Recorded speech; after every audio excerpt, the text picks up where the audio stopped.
음악이 날 깨어도 저에서 앞으로 더 가까이 이 세상 속한 허영시 거저한 생각을 가버리니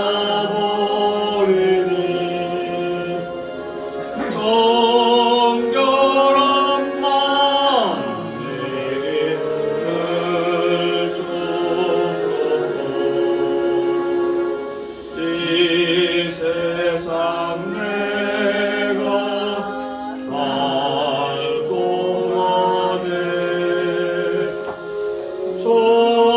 저께로 날마다 더 가까이 저 배는 전부 나더라가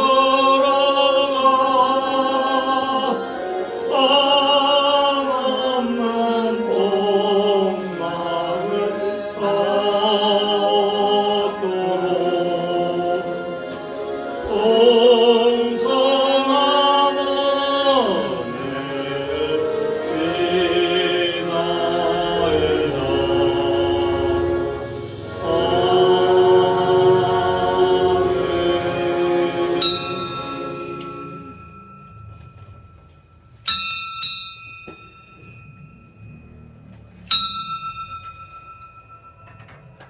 다같이 찬송가 549장 부르시면서 예배의 부름에 우리 한 목소리로 응답드립니다.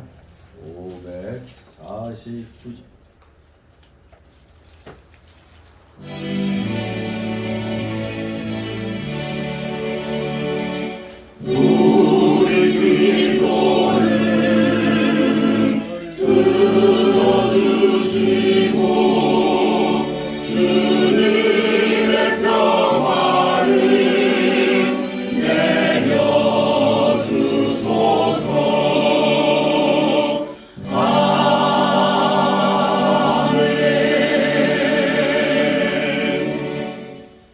다같이 묵도 드립니다.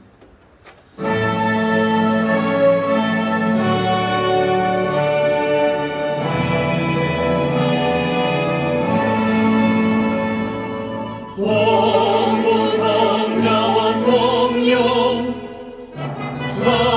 찬송과 영광 돌려보내세 내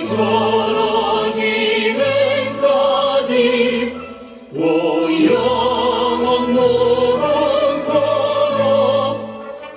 성삼이 내 영광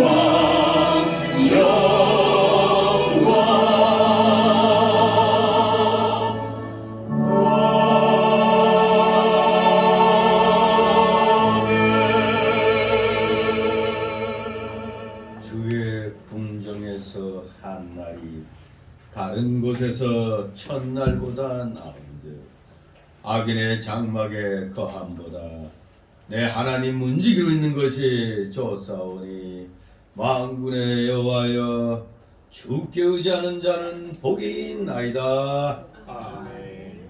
다같이 일어나셔서 찬송가 547장 하나님 앞에 올립니다. 547장.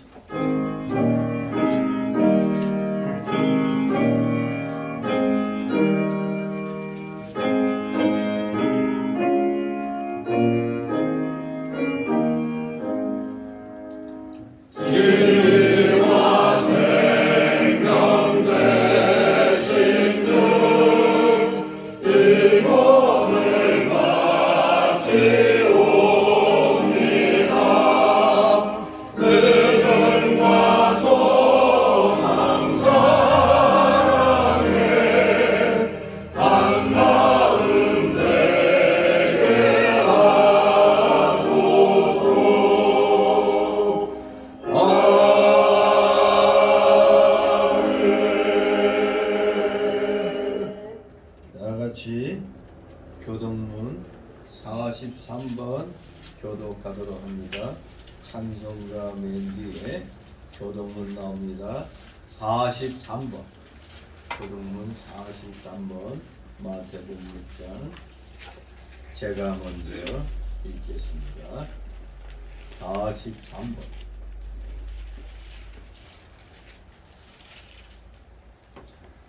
제가 읽습니다.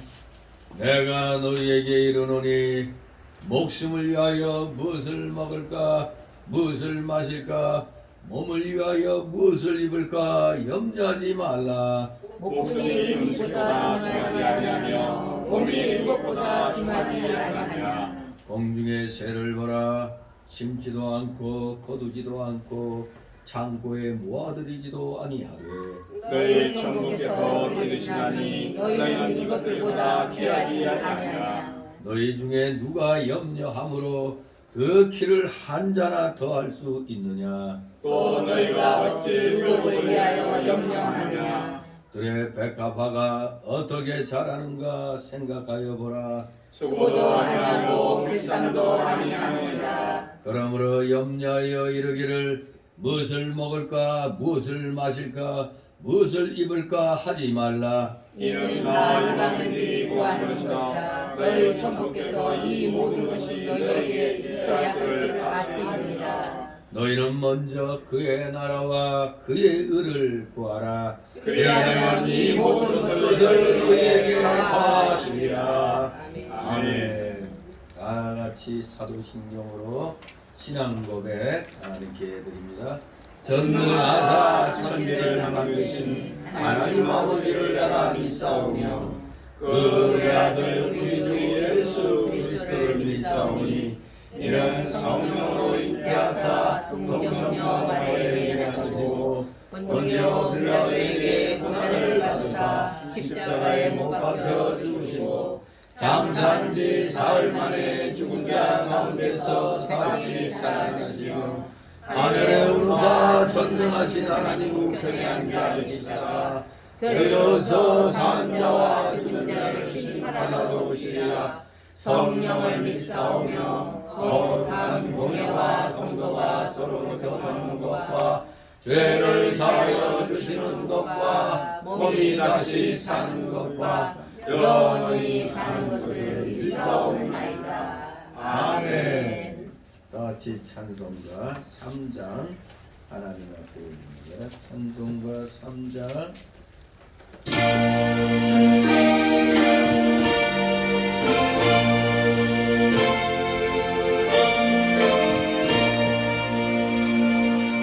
이 천지가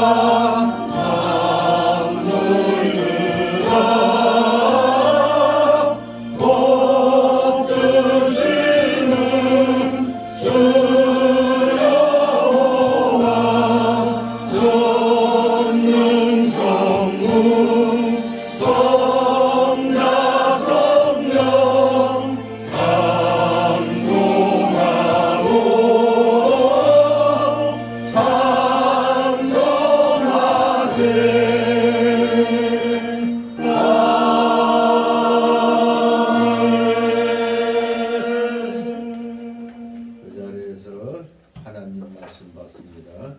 오늘 주일 오전에 주시는 말씀은 구약성경 에스겔 37장 1절에서 14절까지의 말씀입니다. 오전에 주시는 말씀은 에스겔 37장 1절에서 14절까지의 말씀, 페이지 수로 1210쪽 정도에 나옵니다. 에스겔 37장 구약성경입니다. 구약성경 에스겔 37장 1절에서 14절까지의 말씀, 제가 봉독해 올립니다.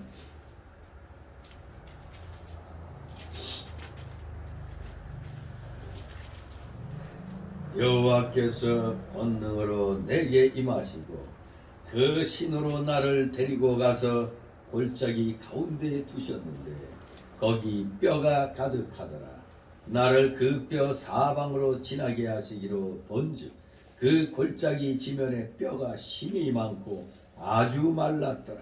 그가 내게 이르시되 인자야 이 뼈들이 능히 살겠느냐 하시기로 내가 대답하되 주 여호와여 주께서 하시나이다. 또 내게 이르시되 너는 이 모든 뼈에게 대언하여 이르기를 너희 마른 뼈들아 여호와의 말씀을 들을지어다. 주 여호와께서 이 뼈들에게 말씀하시기를 내가 생기로 너희에게 들어가게 하리니 너희가 살리라.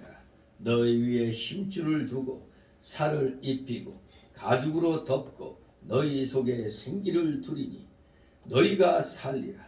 또 나를 여호와인 줄 알리라 하셨다 하라. 이에 내가 명을 조차 대언하니 대언할 때 소리가 나고 움직이더니 이 뼈 저 뼈가 들어맞아서 뼈들이 서로 연락하더라. 내가 또 보니 그 뼈에 힘줄이 생기고 살이 오르며 그 위에 가죽이 덮이나 그 속에 생기는 없더라. 또 내게 이르시되 인자야 너는 생기를 향하여 대언하라. 생기에게 대언하여 이르기를 주 여호와의 말씀에 생기야 사방에서부터 와서 이 사망을 당한 자에게 불어서 살게 하라 하셨다 하라. 이에 내가 그 명대로 대언하였더니 생기가 그들에게 들어가매 그들이 곧 살아나서 서는데 극히 큰 군대더라. 또 내게 이르시되 인자야 이 뼈들은 이스라엘 온 족속이라. 그들이 이르기를 우리의 뼈들이 말랐고 우리의 소망이 없어졌으니 우리는 다 멸절되었다 하느니라. 그러므로 너는 대언하여 그들에게 이르기를 주 여호와의 말씀에 내 백성들아 내가 너희 무덤을 열고 너희로 거기서 나오게 하고 이스라엘 땅으로 들어가게 하리라. 내 백성들아 내가 너희 무덤을 열고 너희로 거기서 나오게 한즉 너희가 나를 여호와인 줄 알리라. 다같이 14절 내가 또 내 신을 너희 속에 두어 너희로 살게 하고 내가 또 너희를 너희 고토에 거하게 하리니 나 여호와가 이 일을 말하고 이루는 줄을 너희가 알리라. 나 여호와의 말이니라 하셨다 하라. 아멘. 모두 제자리에 앉아주시기 바랍니다. 이 시간 하나님께 목회기도 올립니다. 거룩하시며 천지전능하신 하나님 아버지, 인생들을 창조하신 목적이 하나님의 성호를 찬양하도록 하게 하여 창조하셨다고 하셨습니다. 바로 하나님의 영광을 위하여 우리 인생들을 창조하시고 이 세상 우주 만물을 창조하셨다고 하셨나이다. 사랑하시는 자녀들, 참으로 만물의 으뜸인 인간으로 하나님의 형상을 따라 창조함 받은 우리 인간들이 하나님의 명령에 의거하여 하나님의 그 문화 명령에 의하여 이 땅에 거하면서 생육하고 번성하며 이 모든 것들을 다스리라고 하신 그 말씀에 입각하여 지구가 창조된 이후로부터 지금까지 우리 인간들이 하나님의 명령에 입각하여 이 지구를 다스려오고 있는 줄 압니다. 놀랍고도 크신 주님의 그 능력으로 우리는 또한 중생의 놀라우신 은혜를 입었습니다. 주 예수 그리스도의 대리적 속죄의 죽으심이 아니었더라면 우리는 영원한 지옥 사망 형벌에서 헤어나지 못했을 텐데 영생복락의 천국으로 저희들을 구원하여 주시고 진정한 복, 바로 하나님의 영광을 찬양하는 복을 받게 해주셨으니 오늘도 그 기쁨과 감사함으로 하나님 앞에 온전한 영광 돌려드리는 귀한 주의 날 되게 하여 주시옵소서. 감사드립니다. 날마다 시간마다 주님을 찬양하는데 부족함이 없는 저희들, 그런데 우리 속에는 여전히 옛사람의 속성이 또한 많이 남아있기에 거듭났다고 구원받았다고 기뻐하다가도 어느 한순간엔 또 바로 마귀의 그 유혹에 넘어가 우리의 옛사람의 속성이 드러남으로 말미암아 거듭난 우리의 영이 나아갈 길을 우리가 방해받을 때가 너무나 많이 있었습니다. 과거, 현재, 미래도 아마 주님이 재림하시는 날까지 계속되는 마귀의 유혹이 있을 줄 압니다.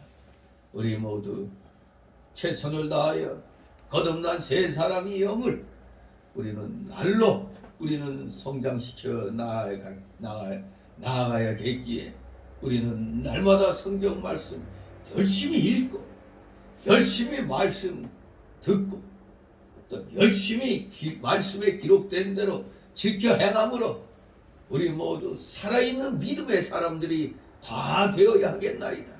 그래야 마귀의 유혹을 물리쳐서 우리 옛사람의 속성을 완전히 쳐서 복종시키는 그러한 삶을 우리가 살게 되는 줄 믿습니다.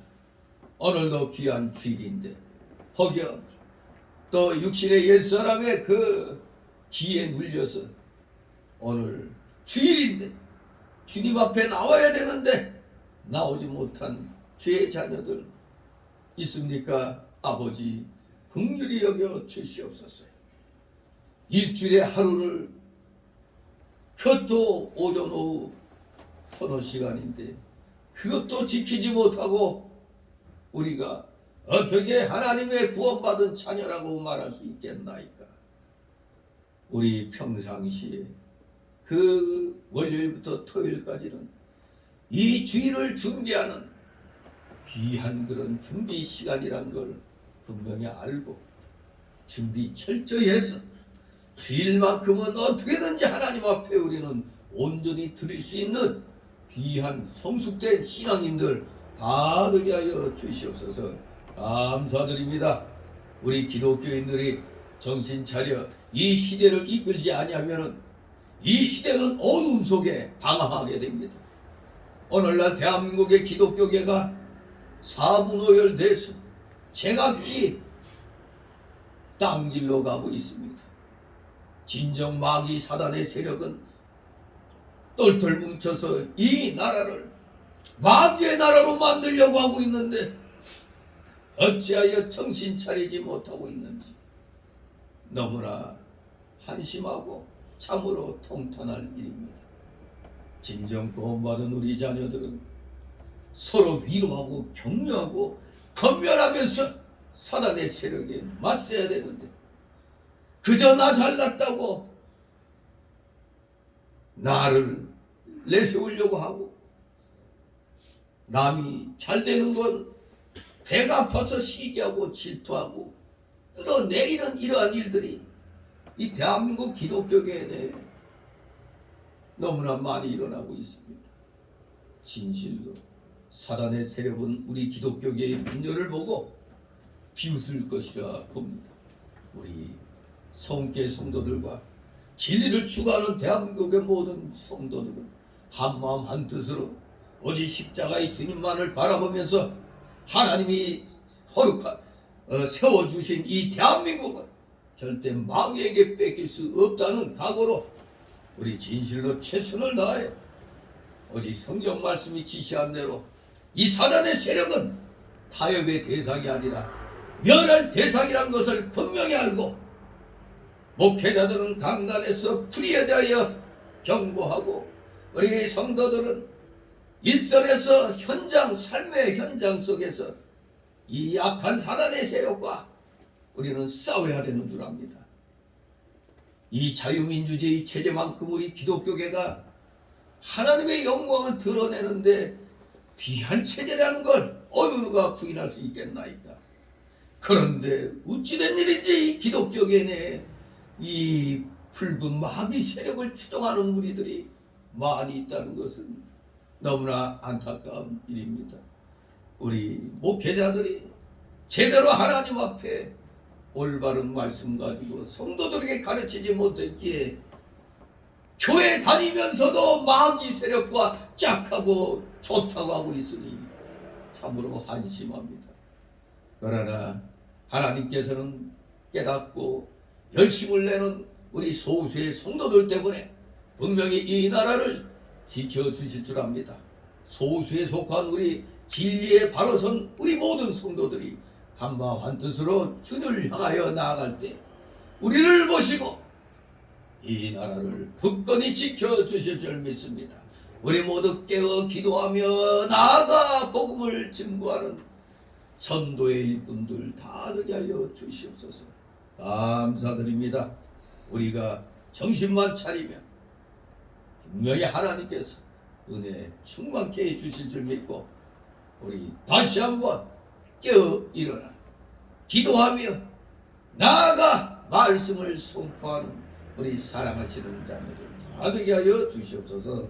감사드립니다. 오늘도 여러가지 사연을 안고 나온 우리 사랑하시는 자녀들 한마음 한뜻으로 하나님 말씀을 사모함으로 들음으로 그 말씀을 통하여 지혜를 얻어서 세상에서 얽힌 일들을 풀어가는데 놀라운 능력을 발휘하는 우리 사랑하시는 자녀들 다 되게 하여 주시옵소서. 감사드립니다. 부족한 자의 입술과 영을 주장하여 주셔서 선포되는 귀한 말씀 하나도 땅에 떨어지지 아니하도록 최선을 다하여 우리 선포함으로 우리 성도들의 마음에 위에 온전히 새겨지는 귀한 이 시간 되게 하여 주시옵소서. 감사드립니다. 주름막이 아버지 내쫓아 주시옵소서. 각종 잡념의 막이 틈 못하게 하여 주시옵소서. 마치는 시간까지 오직 주님께서만이 영광 홀로 받으시옵소서. 예수 그리스도의 이름으로 감사드리며 기도드리옵나이다. 아멘. 다 같이 찬송가 169장 찬송 드립니다.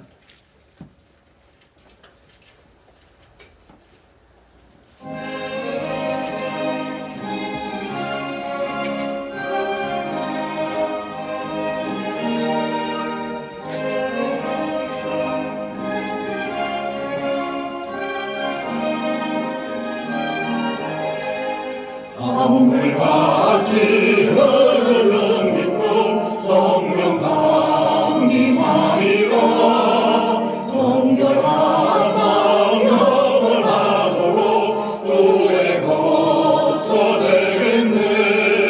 주님 주시는 참된 평화가 내 맘속에 넘치네.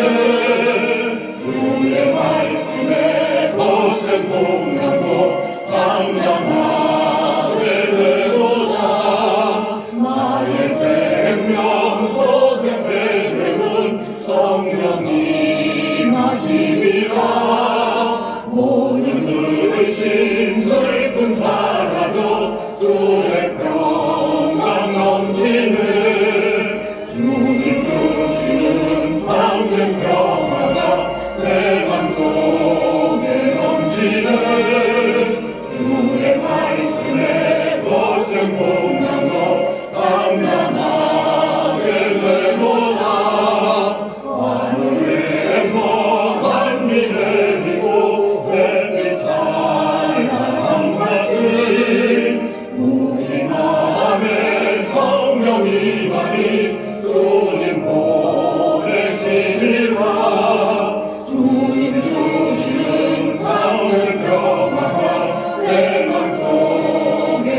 땅에서 날아오는 이 황사 미세먼지로 우리 또 대한민국의 국민들이 좀 어려움을 겪는 그러한 때가 또 됐죠. 아무튼 우리가 뭐 주변이 그런 건 어쩔 수 없는 거죠. 중국이 아예 완전히 못 살아서 아예 공장을 안 돌리면 미세먼지는 없겠는데 저 10몇 억이 되는 중국이 가만히 있을 리는 없죠. 저들도 먹고 살아야 되니까. 아무튼 우리나라 같은 경우는 중국 땅에 비하면 되게 그 작은 나라 같이 보이는데 누구 말에 의하면 우리나라 그 산맥들, 우리나라가 산악국가거든요. 산맥들을 쫙 그 다리미질하듯이 피면은 중국 땅 같이 넓이가 된다는 거예요.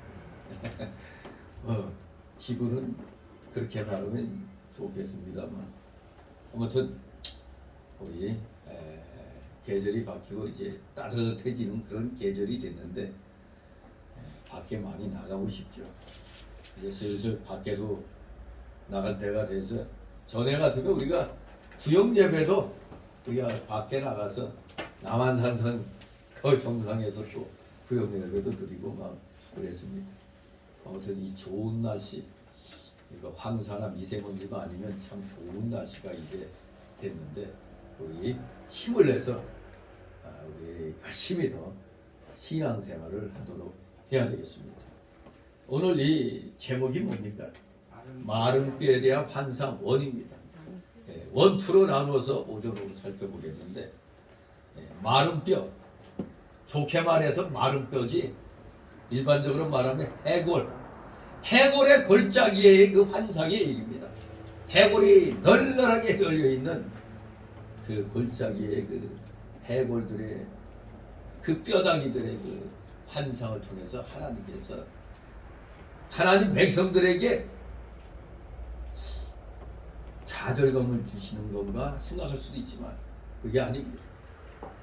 심판에서 이제 벗어나 회복의 길을 하나님께서 선언하고 계시는 겁니다. 에스겔 선지자를 통해서 회복, 이스라엘의 그 부, 바로 포로로 끌려가서 아무 소망이 없는 그 이스라엘 백성들에게 희망의 메시지를 주는 겁니다.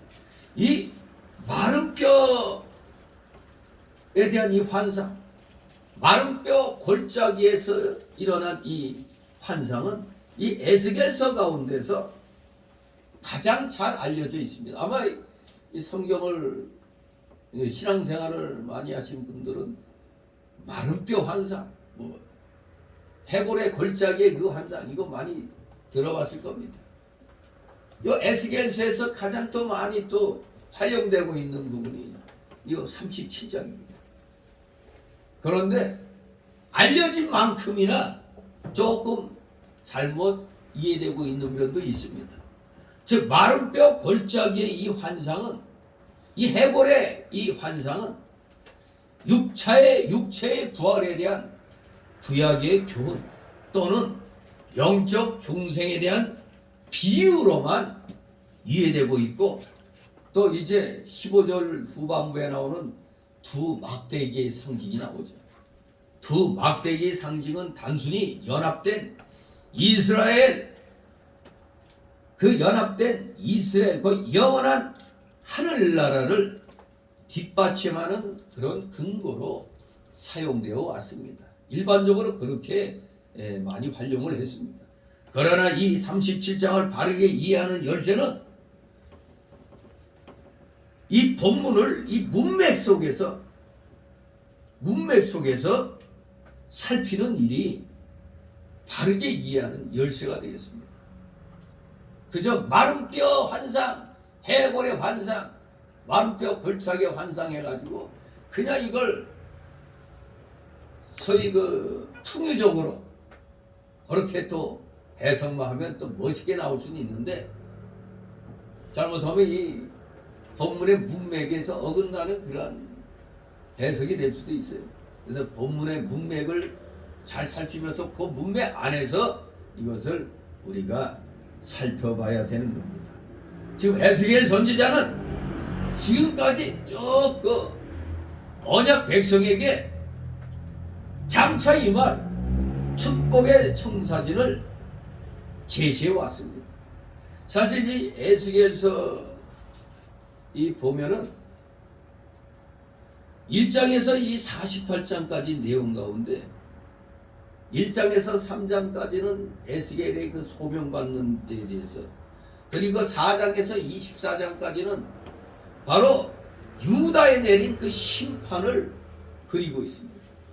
그리고 25장에서 32장까지는 그저 유다 이스라엘에게만 심판이 내렸느냐, 그게 아니라 이방에까지 내린 심판에 대해서 서술하고 있습니다.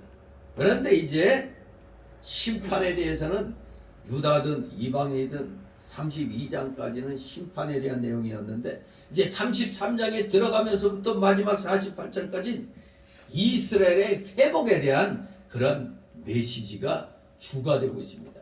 그러니까 지금 이 37장은 바로 그 후반부 이스라엘의 회복에 대한 그런 내용 가운데 하나인 것입니다. 그러니 마른 뼈, 해골, 좀 삭막하게 느껴질 수는 있으나 이것이 이스라엘의 붐, 회복과 관련되어 있다는 것을 우리가 잘 알아야 되겠습니다. 사실 이 에스겔서는 몇 차 포로 때 끌려온 에스겔 선지자에 의해서 기록된 건가요? 이게 1차요? 2차요? 3차요? 2차 때죠. 2차 때. 이 바벨론의 침공이 한 3차에 걸쳐 있었어요. 마지막 3차에서 완전히 유다가 이제 멸망을 했는데, 2차 때 그때가 여호야긴 왕이 즉위한 지 3개월밖에 안 됐는데 바로 느부갓네살의 이 침략으로 포로로 왕도 끌려가고, 여기 이 에스겔도 다른 귀족들과 함께 같이 끌려갔어요. 그러니까 한마디로 이 1장에 보면은 그발 강가에 사로잡힌 자 중에 있었다고 그랬어요. 근데 하늘이 열리며 하나님의 이상이 에스겔에게 보였습니다. 포로지에서 절망 가운데 한숨만 쉬고 탄식만 하고 있을 포로민들에게 지금 희망의 메시지를 지금 선포하는 겁니다. 물론 처음에는 그들에게 너희가 왜 이런 심판을 받았는가에 대한 그 이유가 나오죠. 그 하나님 말씀에서 어긋난 길로 갔기 때문에 이렇게 심판받아 지금 이 모양 이 꼴이 됐다는 걸 깨닫게 하는 겁니다. 그러면서 선민 이스라엘이 고통당하는 걸 보고 주변의 열방들도 그냥 고소하다고 생각했다가 지들도 역시 하나님의 심판에 의해서 그들도 멸망을 당하게 되는 겁니다. 우리 성도가 가슴 아픈 일 당할 때 위로해주지 못할 망정 옆에서 깨소금 냄새 나네 하고 그냥 놀렸다가는 똑같이 그들도 하나님의 형벌을 받는다는 걸 알아야 됩니다. 결국 죄에 대한 대가를 치르고 난 다음에는 절망 속에 있는 이 유다, 이 하나님 백성들에게 희망의 메시지가 이제 33장부터 선포되는 겁니다.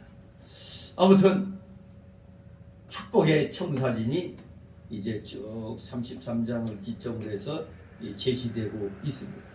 새로운 지도자, 회복된 땅, 재건된 성읍, 그리고 메시아 시대의 기타 특징들이 바로 그러한 장차 임할 축복의 청사진인 것입니다. 그러나 에스겔에 대한 백성들의 반응은 만세 불렀을까요? 아닙니다. 회복의 메시지를 전했는데 아주 회의적이었습니다. 뭔 또 헛소리 하는가? 아주 회의적인 반응이었습니다. 예루살렘의 멸망은 신앙의 파상을 의미했고 그 성읍의 재건만큼이나 신앙의 재건도 어려운 것입니다. 그들은 아직도 지금 포로 상태에 얽매여 있었기 때문에 여기 본문에서 말하는 마른 뼈와 같이 아무런 소망이 없었어요. 죽은 자와 같이 됐는데 무슨 소망이 있겠느냐 이겁니다. 거짓 선지자들은 예레미야 선지자 시대 때 거짓 선지자들은 뭐라고 그랬어요? 2년이면 돌아올 수 있다. 이렇게 얘기할 때 예레미야 선지자는 70년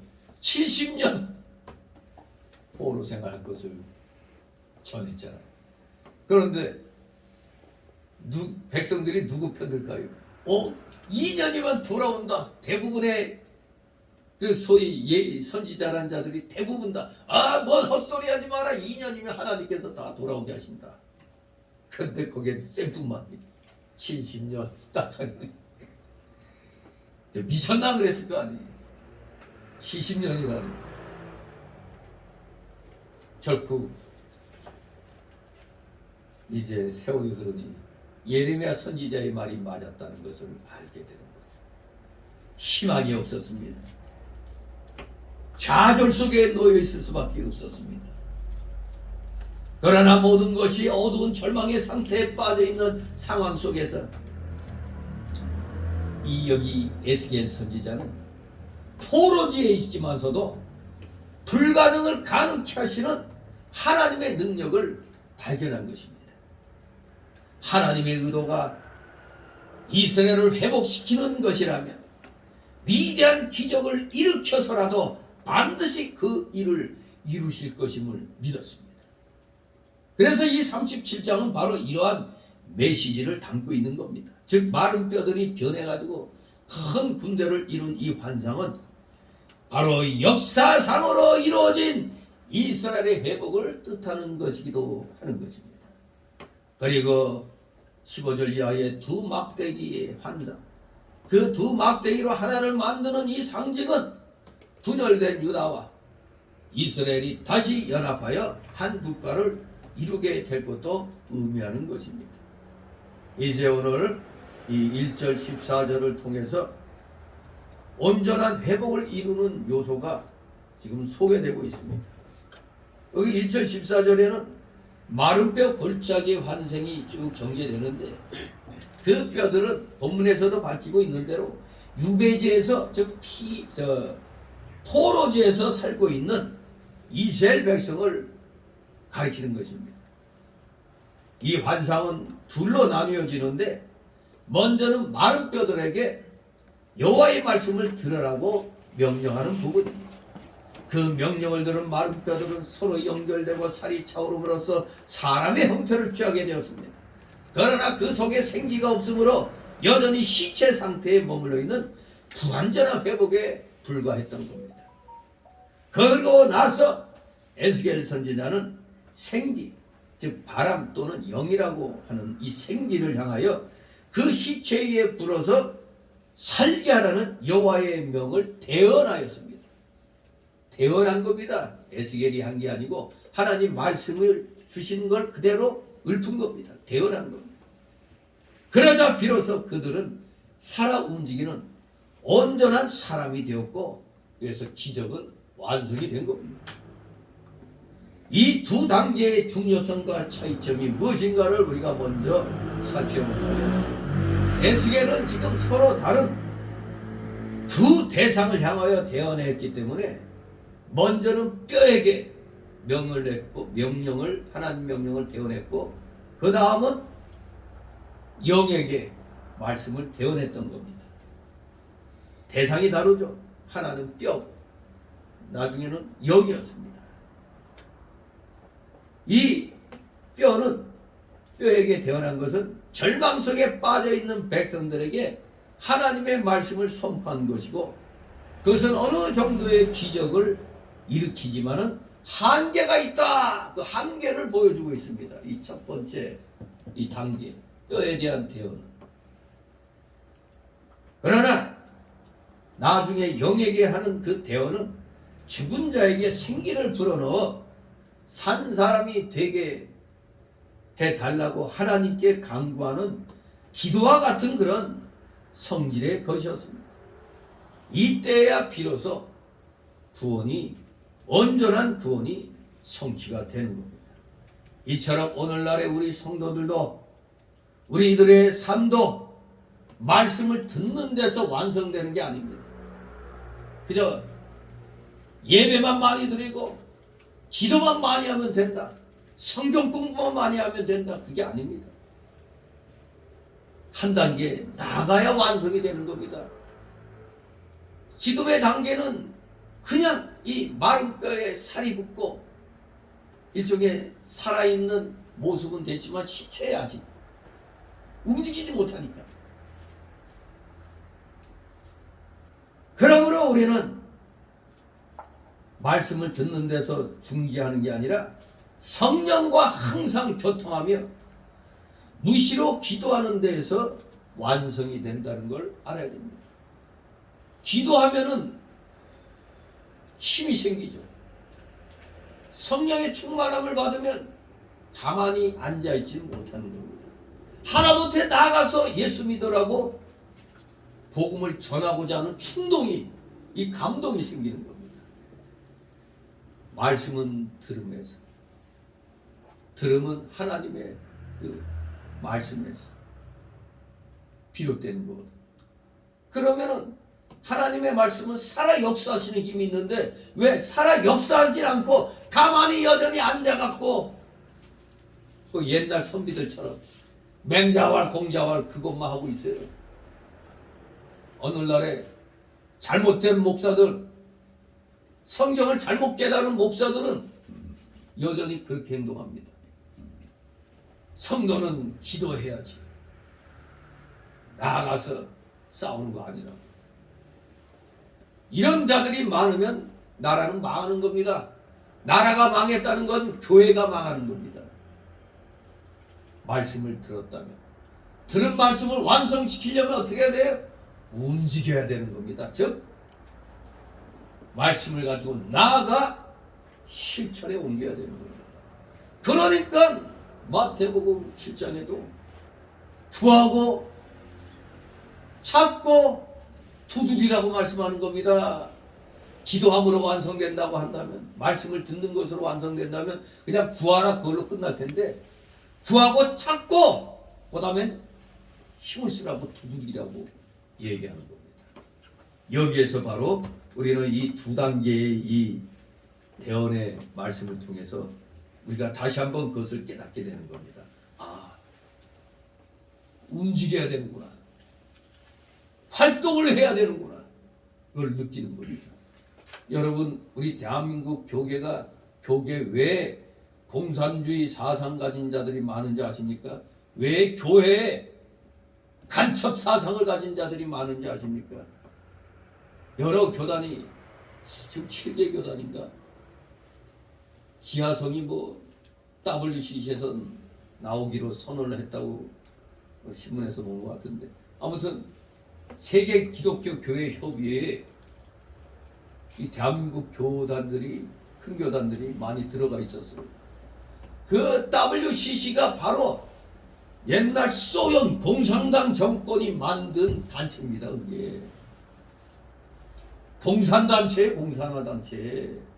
거기에 기독교가 들어갔으니 당연히 그 당시 소련 KGB의 비밀 뭐 일종의 그 중앙정보부 같은 그 CIA 같은 그런 게 소련에서는 KGB라고 했죠. KGB의 공작대로 WCC가 움직여지고 있는 겁니다. 그런데 거기에 우리 대한민국의 커다란 교단들이 들어갔다가 그나마 거기에서 나온 게 누구요? 합동이었어요. 합동. 장로교단이 들어갔다가 일부는 남고 이거 틀렸다 이거 아니다 하고 나온 게 합동이에요. 지금 남아있는 게 지금 어느 교단? 통합이에요. 통합. 깔바르트주의, 자유주의 신학. 성경을 부인하는 자유주의 신학입니다. 깔바르트주의가. 소위 신정통주의라고 하죠. 그런데 지금 대한민국에 나름대로 큰 축의 하나가 되어 있잖아요. 통합이. 깔바르트주의에 신정통주의. 정통은 정통인데 질이 다른. 질이 다른. 그런 청토인 겁니다. 정말로 이 대한민국의 불행이라고 아니할 수가 없습니다. 그러니 거기 교단에 소속된 목사들이 알게 모르게 공산주의 이 사상을 갖다 마귀의 사상을 교회에서 전하고 있으니 교인들이 한 30, 적어도 30-40%는 좌경화가 되어가는 겁니다. 그래서 대한민국 교회에 간첩 같은 자들이 많다 이겁니다. 하나님을 대적하는 무리 편을 드는 자들이 교회 다닌다면서 그렇게 많이 있는 겁니다. 우리가 정신을 바짝 차려야 돼요. 올바르게 말씀을 받았으면 올바르게 실천해야 되는데 이걸 바르게 실천하지 못하니까 마귀의 그 노이개가 되는 겁니다. 우리가 실컷 예수님 열심히 믿고 나서 마귀의 놀이개가 되면 되겠어요? 정신 차려야 됩니다. 영이 이 생기가 올바로 들어가야 돼요. 성령의 감동이 올바르게 임해야 재구실을 하게 되는 겁니다. 자, 이제 본격적으로 이 마른 뼈의 그 환상에 대해서 살펴보도록 합니다. 자, 이 1절 14절은 마른 뼈들의 부활과 그 해석에 대한 내용입니다. 그러니 여기 본문에 나오는 마른 뼈에 대한 이 환상은 바로 이스라엘의 장래에 대해서 예언해 주는 것임을 초두에 말씀드렸습니다. 즉 마른 뼈는 지금 포로로 잡혀가 있는 포로지에 있는 이스라엘 백성들이 마른 뼈들입니다. 마른 뼈들. 요 당시는 2차 때 포로로 끌려가 가지고 무려 포로 생활을 10년 이상이나 하고 있어서요. 10년이면 우리 한국 사람들은 뭐라고 그래? 10년이면 강산도 변한다고 그랬는데 처음 끌려갔을 때는 거짓 선지자들의 예언이 머리에서 맨맨 돌았겠죠. 아, 2년만 버티면 됐다. 하나님이 2년 후는 우리를 구해 주실 거다 했는데 웬걸 2년이 가고 3년이 가고 4년이 가고 5년이 가도 이거 뭐요? 아무런 소식만 들려오는 거예요. 그러니 처음 포로지에 도착했을 때 가졌던 소망은 이제 싹 사라져버리고 없었습니다.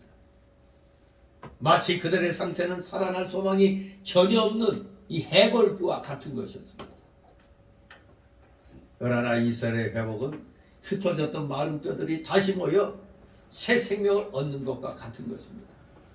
왜? 하나님께서 자신의 성령을 그들에게 부어주실 것이기 때문입니다.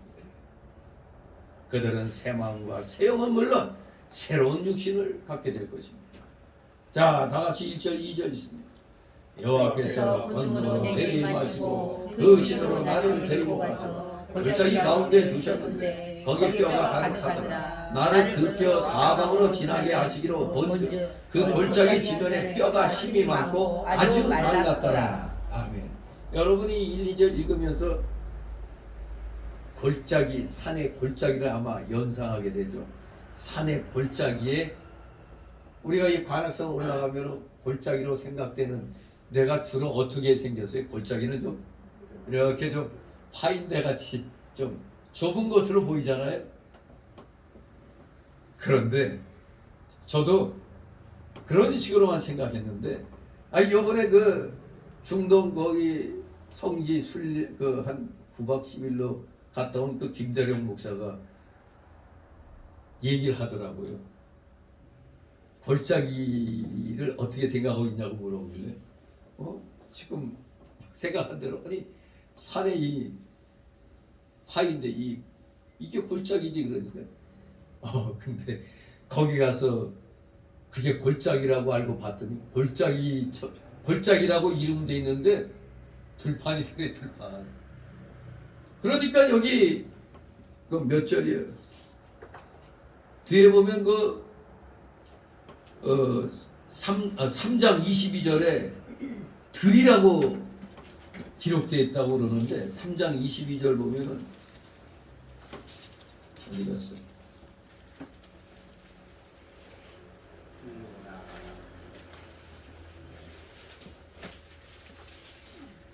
3장 22절에는 뭐 들로 기록이 돼 있다고 확인했어요? 예. 예, 예. 들로 나아가라 그랬죠. 이 3장 22절에. 이 들과 지금 여기 골짜기 보면 다른 것처럼 보이죠? 근데 똑같은 단어예요. 똑같은 단어. 그러니까 우리가 생각하는 그런 골짜기가 아니고 아주 그냥 넓은 들과 같은 골짜기. 그러니까 넓은 들과 같은 그런 골짜기다. 우리 개념으로는 골짜기라고 말하기가 곤란한데 바로 그 골짜기에 그냥 넓은 들판과 같은 그 골짜기에 엄청난 뼈들이 그냥 쌓여 있었다 이겁니다. 널브러져 있었어요. 가는 곳마다 보는 곳마다 그냥 해골이 가득한 겁니다. 좋은 말로 말하면 마른 뼈들이지 해골이 가득한 겁니다. 해골. 바로 이러한 계시의 환상을 여호와의 권능이 에스겔에게 임함으로 이제 에스겔이 이 계시를 보게 된 겁니다. 들판과 같은 그 넓은 골짜기 지면에 마른 뼈가 힘이 많고 가득했다고 그랬어요. 그런데 이 골짜기를 들로 생각하면은 어마어마하죠. 단순히 골짜기에 수북히 쌓인 뼈가 아니라 들판에 그냥 널려 있는 그런 뼈들이 그냥 부지기수로 그냥 있다는 얘기입니다. 한마디로 이 마른 뼈들은 누구를 가리킨다고 그랬죠? 이스라엘 백성들, 포로지의 그 이스라엘 백성들을 가리킨다고 그랬어요.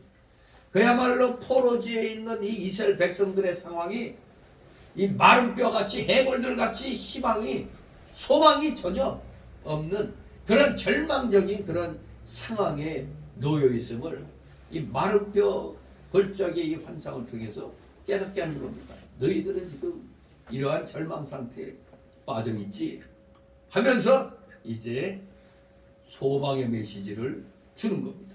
3절 있습니다. 그가 내게 이르시되 인자야 이 뼈들이 능히 살겠느냐 하시기로 내가 대답하되 주 여호와여 주께서 아시나이다. 아멘. 예. 여호와께서 에스겔에게 이 뼈들이 살 수 있느냐고 물어보십니다. 이 뼈들이 능히 살겠느냐? 이 뼈들은 아까 언급한 그 마른 뼈들이라고 했죠. 마른 뼈들. 그게 힘이 많고 아주 말랐는데 왜 굳이 그냥 뼈가 그득했다 하면 될 텐데 구태여 말랐다. 마른 뼈. 이걸 굉장히 강조하고 있죠. 한마디로 그 뼈들이 그러니까 전쟁하고 나서 죽은 그 시신들이 묻히지 않은 가운데 널려 있다 보니까 자연 세월이 흐르면서 살은 다 썩어서 없어지고 그나마 이 뼈들이 서로 탈골이 돼가지고 오랜 세월 동안 비바람에 씻겨져 가지고 바짝 말라져 있는 그야말로 전혀 어떠한 소망도 있을 수 없는 그런 상황이었던 겁니다. 한마디로 이 마른 뼈들은 이 해골들은 이스라엘 백성에 대한 상징입니다. 마른 뼈다기들. 마른 뼈. 우리가 지금 사람이 죽었을 때 혹시라도 이 사람이 또 어떻게 알아? 다시 살아나지 않을까? 옛날에는 5일장 했죠. 5일장. 5일장 하는데 죽은 줄 알았던 사람이 살아난 적도 있어요. 그래서 5일장을 하는데 이제 3일장으로 바뀌었죠. 3일장. 정말 그 끔찍하죠. 죽었다고 생각했는데 그래서 장례식 다 했는데 살아난다면 끔찍한 일이죠. 만약에 살아났는데 모르고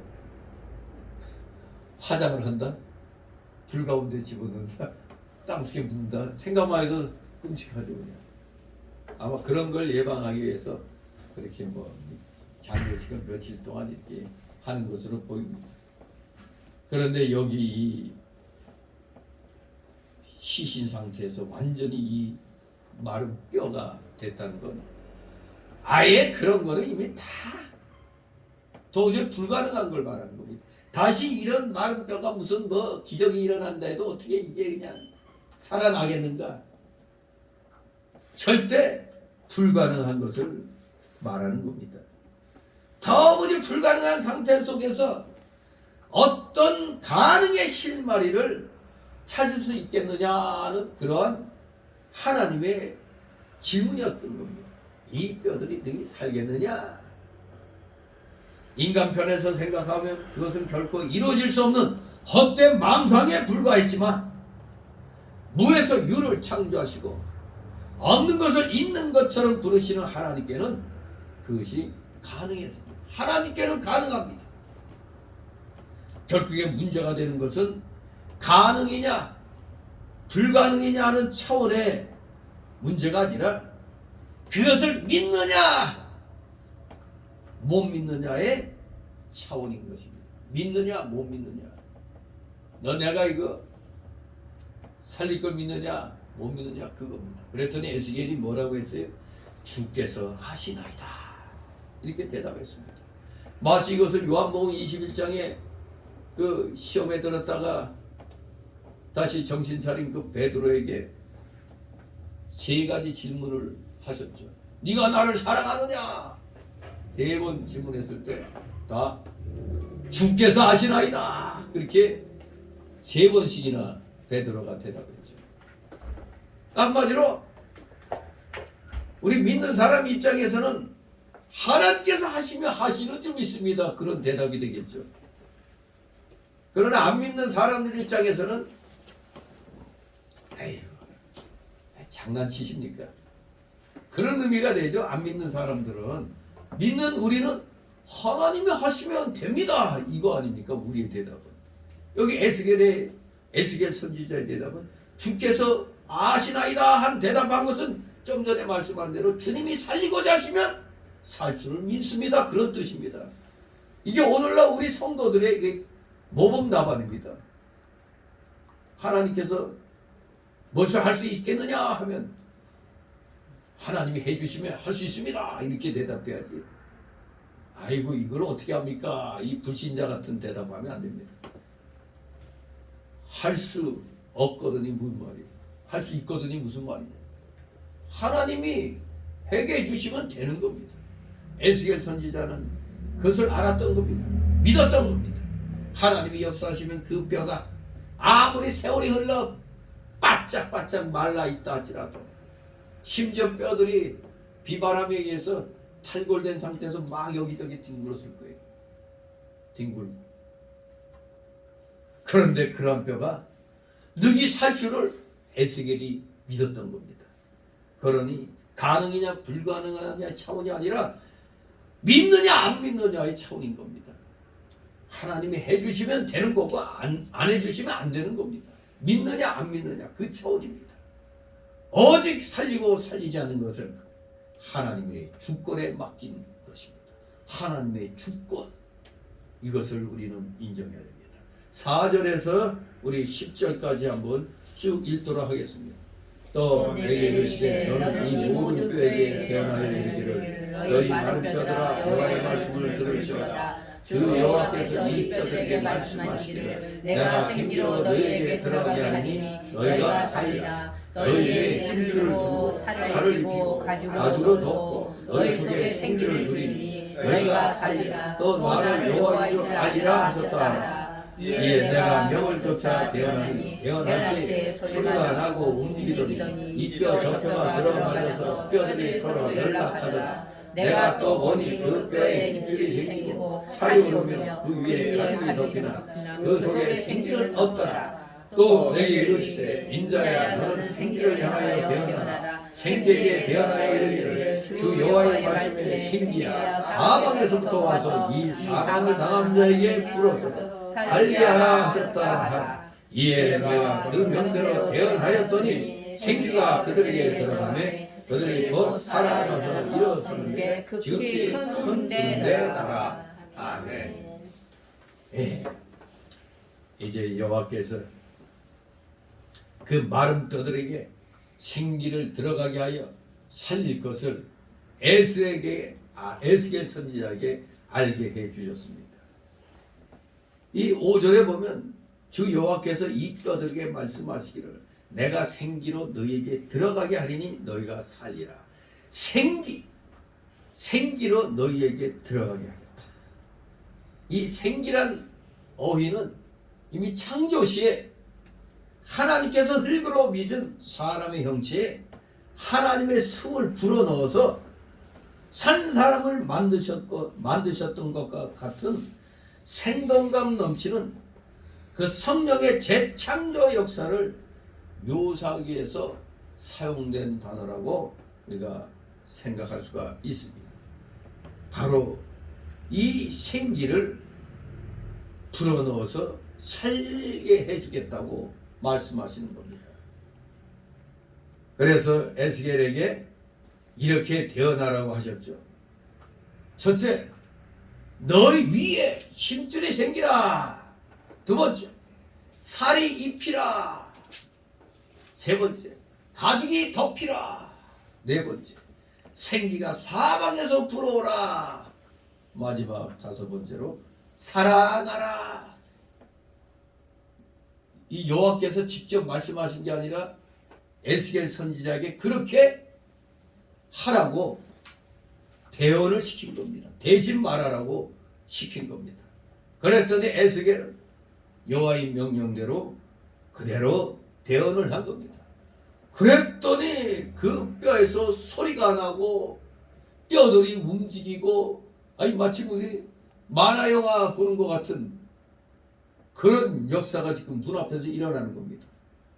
그러더니 탈골돼 갖고 여기저기 막 떨어져 있던 뼈들이 슬금슬금 기어가지고 척척척척척 그냥 맞춰지는 겁니다. 그래서 뼈들이 서로 연결됩니다. 그리고 또 놀랍게도 힘줄이 생깁니다. 그런데 또 살이 그냥 또 부풀어 또 쫙 또 힘줄이 붙었더니 또 그냥 살이 막 붙어서 생깁니다. 그러더니 그 위에 가죽이 싹 덮여가지고 사람 몰골이 되었습니다. 그런데 문제는 아직 시체 같았죠. 시체. 시체 같은 게 아니라 시체죠. 아직 생기가 없어요. 그냥 시체입니다. 첫 번째 단계에 그 대언이 바로 절망 속에 빠져있는 백성들에게 하나님 말씀을 선포한 것이라고 말씀을 드렸습니다. 어느 정도 기적을 일으켰죠. 분명히 여기 기적이 일어났습니다. 힘줄 생기고 살이 입혀지고, 그리고 뼈에서 먼저 소리가 나고 뼈들이 움직이고 이 뼈 저 뼈가 들어맞고 뼈들이 서로 연결되고 힘줄이 생기고 살이 오르고 가죽이 덮이는 기적이 일어났습니다. 분명한 기적입니다. 그런데 문제는 아직 시체란 말이에요. 그러니 뼈에 대한 대언은 아직 미완성이죠. 미완성. 한계가 있다. 이 첫 번째 대언으로는 한계가 있는 겁니다. 그래서 두 번째 대언, 영에게 한 대언이 비로소 시체가 온전히 살아나는 살아있는 사람이 된 겁니다. 자, 그런데 일부 또 그 번역본에서는 이 소리가 나고 움직였다는 이걸 갖다 어떻게 또 번역했냐면은 이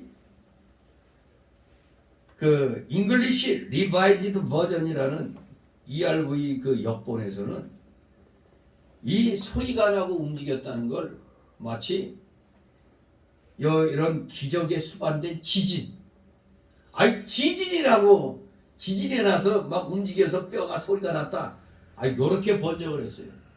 그러나 문맥을 분명히 볼 때 그 움직임은 뼈들이 서로 맞물리는 광경을 묘사한 거거든요. 막 떨어져 있던 뼈가 슬금슬금 갖고 따닥따닥따닥 붙는데 그 소리지 무슨 지진이 나가지고 그게 뼈들이 소리 났다는 그게 아닙니다. 문맥을 우리가 잘 그래서 살펴야 돼요. 그러니 그 소리 역시 그 현장에서 나는 소음을 가리킨다고 보아야 옳은 겁니다. 그래서 영어 성경 NIV나 RSV는 그렇게 번역을 했습니다. 뼈들이 맞춰지는 그 소리, 그렇게 말을 하고 있는 겁니다. 괜히 또 어디서 또 하나 들어가지고 아이 그게 무슨 소리야, 그 지진이 그때 있었던 거라고 또 이런 헛소리 하면 안 됩니다. 자, 이제 첫 단계는 완성이 됐습니다. 그러나 그것이 이제 살아 움직이려면 이제 두 번째 단계 영에게 대언을 해야 되는 것입니다. 생기가 없었기 때문에 하나님께서 에스겔 선지자에게 생기를 향하여 대언하여 생기를 불어오게 하였습니다. 그래서 사망을 당한 자에게 생기가 불어 살게 하라고 하셨습니다. 에스겔이 그대로 대언을 했습니다. 하나님 말씀대로 하면 기적이 일어나는 겁니다. 그대로 대언하는 게 중요한 겁니다. 목사들이 성경 말씀을 있는 그대로 선포하는 게 중요한 겁니다. 성경 말씀은 그냥 읽어만 놓고 덮어놓고 그냥 그 딴소리만 해대면 안 돼요. 영화 얘기나 해대고 소설 얘기나 해대고 그러면 안 되는 겁니다. 성경 말씀이 있는 그대로 선포하고 이 말씀이 이런 의미란 걸 문맥상에서 바로 가르쳐줘야 되는 것입니다. 자, 에스겔이 하나님 말씀 그대로 선포했더니 어떻게 됐다? 그 시신들이 살아 일어나서 큰 군대가 되었다고 묘사하고 있습니다. 바로 이것은 역사적으로 이스라엘 백성들이 아수르와 바벨론에 포로되어 가서 마른 뼈와 같이 되어서 다시 돌아올 희망도 없고 살 소망도 없게 될 것이지만 여호와께서 크신 권능으로 그들을 구원해 주실 것을 가리키는 겁니다. 이제 앞으로 내가 너희들을 구해 주겠노라. 그것을 가리키는 겁니다. 한편으로는 또 이 말씀은 이 당시로 보면 먼 신약시대가 되겠죠. 오늘 우리 신약시대 때 죄와 허물로 죽었던 많은 사람들이 살아나올 것을 가리키는 겁니다. 우리들도 예수님 믿기 전에는 다 누구의 종자였어요? 사단의 종자였잖아요. 다 사단의 종자가 돼가지고 맨날 하는 소리가 뭐예요? 뭐 하면은 복 날아간다. 뭐 하면 재수 없다. 맨날 그런 얘기 하잖아요. 아이고 뭐 무슨 귀신이 있다. 뭔 귀신. 맨 그냥 귀신에게 쌓여가지고 귀신의 비유를 거슬 얘기하면 안 된다고 맨 그런 것만 했잖아요. 그런데 예수 믿고 거듭나고 나서부터는 우리가 귀신을 무서워하는 게 아니라 도리어 귀신이 우리를 무서워하고 도망가는 겁니다. 여러분들은 그래서 누구에게나 귀신을 쫓아낼 수 있는 능력이 있는 겁니다. 어떤 능력? 기도로 마귀야 이 귀신아 물러가라 하면 물러가게 돼 있는 겁니다. 무슨 뭐 특별히 어떤 은사를 받은 사람에게만 있는 게 아니에요. 우리 온전히 구원받은 성도들에게도 다 이 축사의 그 귀신 쫓아내는 능력이 있는 겁니다. 무슨 특별한 능력 그게 아닌 것입니다. 그런 걸 주장하던 사람들이 나중에 보면 다 무슨 노릇하고 있어요? 자기가 예수님이에요. 자기가 하나님이래. 교주 노릇하고 있어요. 교주 노릇. 그러니까 장경동 목사가 교주 노릇하는 사람들에게 정 교주를 하고 싶으면 이거 하나를 하고 하라 그래요. 뭘? 하나님처럼 뭘 창조해놓고 교주 노릇하라 그래요. 창조하고 교주의 노릇하면 누가 뭐라고 그래? 창조. 없는 거에서 있는 거 한번 만들어봐. 그러면 교주로 인정해줄게. 근데 다 성경에서 나온 말씀을 모방해가지고 아주 사기치셨잖아요. 사기치는 거. 한마디로 그러니까 교주는 한마디로 요새 어느 교주들은 다 뭐요? 사기꾼이죠. 사기꾼. 사기꾼 마귀 새끼들의 아주 그 최첨병입니다. 마귀들의 최첨병으로 마귀들이 하라는 대로 따라하는 겁니다. 진실로 오늘날 우리 예수님 믿지 않았더라면 우리도 여전히 마귀의 종노릇에서 벗어나지 못하고 있었을 겁니다. 그러나 지금 다들 죄와 허물에서 살아났습니다. 오늘날도 이 마른 뼈같이 된 죽은 심령들, 지금 아직 예수님이 무엇인지 모르고 있는 그 죽은 심령들을 향하여 이 하나님의 말씀을 전하면 오늘날도 여전히 죽은 자들이, 영이 죽은 자들이 이 하나님의 말씀을 들으면 살아나게 되는 것입니다. 하나님의 말씀을 들으면 우리는 다 살아나게 돼요. 여러분이 바로 그 증거입니다. 여러분이 살아난 증거입니다. 죽은 사람같이 소망이 없는 자랄지라도 하나님이 생기를 불어넣으면 다 살아나고 소생함을 얻게 되는 겁니다.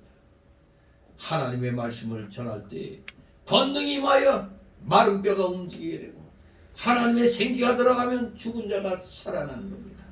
생기. 이 생기가 중요하죠. 생기는 히브리어로 루아흐라고 그러죠. 루아흐. 헬라어로는 푸뉴마라고 그러죠. 바로 이 생기는 뭐냐? 진리와 영감으로 되어지는 생명의 역사를 가리키는 겁니다. 생명의 역사. 또 그리스도로 말미암는 새 생명의 역사를 요한복음 4장 14절에서는 생수라고도 하죠. 생수.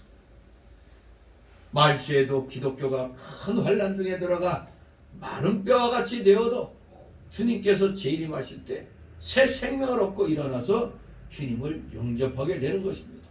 요한계시록 11장 9절 11절에 보면 백성들과 족속과 방언과 나라 중에서 사람들이 그 시체를 사흘 반 동안을 목도하며 무덤에 장사하지 못하게 하리로다. 이 두 선지자가 땅에 거하는 자들을 괴롭게 한 거로 땅에 거하는 자들이 저희의 죽음을 즐거워하고 기뻐하여 서로 예물을 보내니라 하더라. 3일 반 후에 하나님께로부터 생기가 저희 속에 들어가며 저희가 발로 일어서니 구경하는 자들이 크게 두려워하더라. 이 두 선지자가 죽고 난 다음에 그거 센통이다 하고 말이에요. 그렇게 그냥 기뻐하고 그랬죠. 오늘날도 바른 말 하던 목사가 죽으면 뭐라고 할까요? 아마 잘 죽었다 할 거예요. 안 믿는 사람들. 지금 김정은 정권이 지금 대한민국에서 제일 아주 증오의 대상이 누구예요? 증오의 대상이 지금 바로 그 광화문 세력의 리더 정광훈 목사예요. 정광훈 목사에 대해서 이미 지령이 떨어진 거예요. 광화문 세력을 분쇄하도록, 기독교를 분열시키도록. 근데 어때요? 딱 이루어지고 있어요. 세상에 기독교 내에 저 소씨 같은 저 멋대 처먹은 놈이 이북에 열 몇 번씩 왔다 갔다 해서 뭔 짓거리 해놨는지 말이에요. 아주 그냥 앞장서가지고 기독교계를 갖다 지금 분열시키는데 앞장서고 있어요. 그런데다가 저 국진당에 이 주사파 물이 좀 들은 놈들이 있거든요. 전에 좌파였다가 우파라고 전향했다고 하지만 희한하게도 이 좌파물을 먹은 놈들은 하나같이 광화문 핵심 세력인 정광훈 목사를 못 잡아먹어가지고 안달이. 희한하게 주사파들은 더불어 돈봉투당이라고 요새 바뀌었네. 더불어민주당이 더불어 돈봉투당, 더불어 멸망당, 더불어 만지당, 더불어 만지당이라고. 아, 이것들 지금 이것들과 합세해서 국진당의 이 일부 이 쓰레기 같은 것들이 또 정광훈 목사, 광화문 세력이 뭐 정광훈 목사만 있겠어요? 그런데도 핵심이니까 아주 그냥 못 잡아먹고 안달이. 그러니까 내일 아마 정광훈 목사가 국진당과 결별을 선언하는 그 기자회견을 한다고 그래요. 물론 그렇다고 저 국진당을 완전히 대적하는 게 아니고 하도 저 이상한 놈들이 공격을 해대니까 뭐 목사의 통제를 받으라고 그랬다는 둥, 목사의 손아귀에 있다는 둥, 이런 말 때문에 도리어 잘못하면 김기현 대표나 김재원 그 최고위원이 곤란을 당하니까 더 이상 이 상태로 놔두면 안 되겠다 싶어서 그래서 일단 손절을 선언하는 겁니다. 그래서 이제 사실 뭐 국힘당 당원 아니에요. 국힘당 당원 아니기 때문에 관계가 없는 거예요. 근데 정광훈 목사의 그 추천으로 이제 당원 가입한 사람들 그들을 다 속아내자고 이런 소리를 하고 있는 거예요. 미친 것들이. 아무튼 이 나라를 살리려면 이 여권이 뭉쳐야 되거든요. 이제 내년 4월인가 이제 1년 남았는데 이 상태에서 자꾸 분열이 되면 안 되겠기에 이제 일단은 결단을 내리고 이제 외부에서 이제 조언하고 돕는 그런 역할을 이제 하는 거죠. 아무튼 이 뭔가 기독교계 내에서 큰 역할을 하는 사람들은 꼭 세상으로부터 공격받게 되어 있습니다. 공격당합니다. 여기 계시록 11장의 두 선지자들도 바로 지금 뭐라고 그랬어요? 땅에 거하는 자들에게 얼마나 쓴소리를 많이 했으면 그 두 선지자가 죽었더니 뭐라고? 죽음을 즐거워하고 기뻐하고 아니 서로 선물을 주고받는다는 이런 아마 정가호 목사가 만약 잘못되면 아마 아주 붙이고 장붙이고 할 인간들 엄청 많을 겁니다. 지금 여러분 우리 대통령이 잘한 거에 대해서 그렇게 광고도 안 나오는 이유가 이 언론이 작용화되어 있기 때문에 매일 그냥 잘못된 것만 끄집어내고 전혀 이걸 나오지 않으니까 사람들이 잘하는지 못하는지 모르는 거예요. 그냥 좀 깨어있는 사람들이 유튜브 보면서 사실을 밝히는 거지 일반 사람들은 텔레비만 보고 있으면 바보가 돼요. 그야말로 바보 상자를 쳐다보고 있으니까 바보가 되는 겁니다. 지금 대한민국 실정이 이런 상황이 있어요. 그래서 저도 솔직히 대한민국이 정말 너무 소망이 없어. 왜? 어떻게 저 마귀 사상을 갖다 동조하고 따라가는 자들이 절반 가까이 되느냐 이겁니다. 이거. 그러니 분열만 되면 끝나는 겁니다. 그래서 옛말에 우파는 분열로 망하고 좌파는 부패로 망한다더니 지금 좌파 놈들은 이제 막 부정부패한 게 그냥 막 지금 막 드러나가지고 지금 잘못하면 더불어 멸망당 이름대로 멸망해버릴 수 있는 해체돼버릴 수 있는 그런 상황이 올 수도 있는 거죠. 아무튼 우리 기독교인들이 올바른 목소리를 내면 낼수록 세상 사람들은 싫어하는 사람도 반발 개수가 더 커요. 안 믿는 사람들 가운데 마귀 사상 갖고 있는 사람들은 당연히 반발 개수가 커져. 우리가 탄력 있는 공을 벽에다 세게 던지면 그만큼 튀어나오죠. 설설 던지면 턱 하고 이렇게 약하게 튀지만 강력한 메시지를 선포하면은 안 믿는 자들의 반발은 엄청 큰 겁니다. 지금 대한민국이 딱 그 상황이에요. 올바른 말 한다는 게 정말 어려운 겁니다. 희한하죠? 대통령을 바꿔놨는데도 여전히 그냥 언론들은 국민들을 속이고 있으니 참 안타까워요. 그래서 저도 어떤 때 이놈의 나라 진짜 이거 소망이 없이 이러다 잘못되는 거 아닌가 하는 그런 염려가 생기기도 합니다만 이렇게 성경 말씀을 보면은 희망이 생기는 겁니다. 누구 때문에? 소수의 올바르게 믿는 기독자들이 있는 한 그들을 위해서 하나님이 역사가 일어나는 겁니다. 몇 번이나 반복해서 말씀드리지만 6.25 때 우리나라가 살아난 것은 어느 목사가 뒤에서 정말 큰 힘을 썼기 때문에 그래요. 북한군이 쳐들어왔다고 휴가가 있는 트루먼에게 얘기할 때 트루먼 대통령은 신경도 안 썼어요. 신경 꺼 그래 버리고 쳐들어올 줄 몰랐나? 그래서 우리 보고 나가라고 그랬나? 됐어. 신경 꺼 했을 때 그때 젊은 나이에 20대의 빌리그램 목사가 텔레그램으로 빨리 군대를 파병하라. 안 그러면 대한민국에 50만 명의 기독교인이 다 죽게 된다고.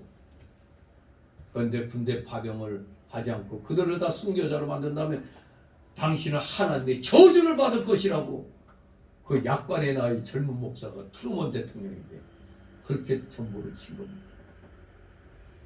근데 트루먼도 믿음이 있으니까 버뜩 정신이 들어가지고 빠르게 조치를 취한 것이죠.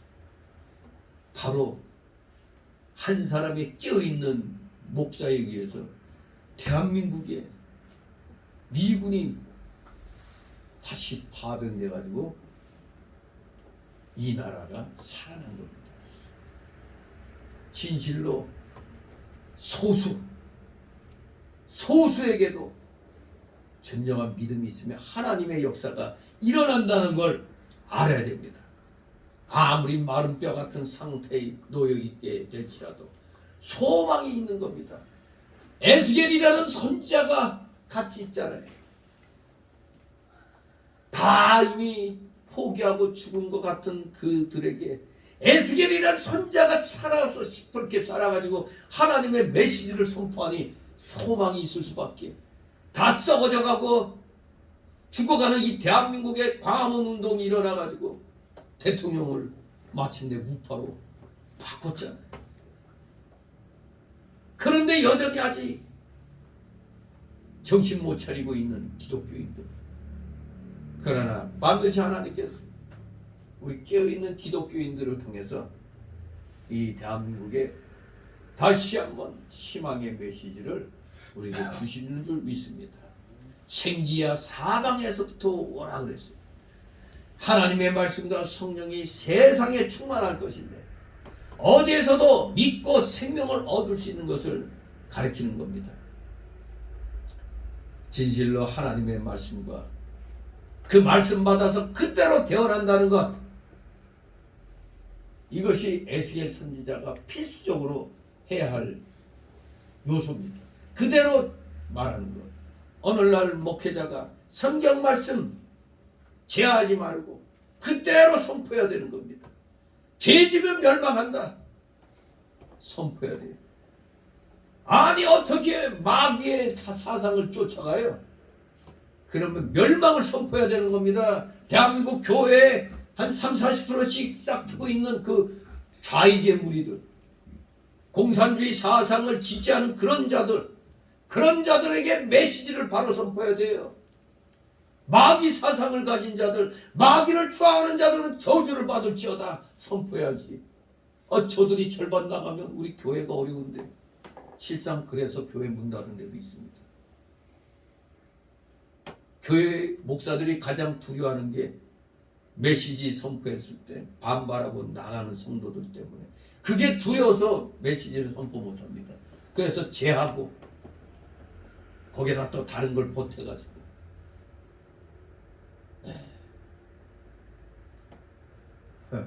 아무튼